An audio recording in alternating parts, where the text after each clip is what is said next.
बन रहा है, आप इसको ध्यान से देख सकते हैं। आप ये जो देखते हैं ये मैदा है, मैदा हम इसको लगा रहे हैं साइडों पर। अब हम इसको ऐसे करके घुमा रहे हैं, घुमा के हम इसको ऐसे कर रहे हैं, ऐसे कर लिया हमने। उसके बाद ऐसे किया।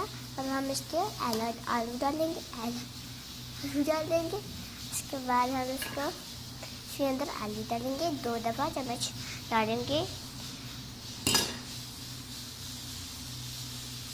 चलिए हमने समोसे बना लिए। अब हम इसको साइडों के ऐसे रख देंगे और हम ऐसे कर देंगे। ये देखिए कितने सारे समोसे बन गए।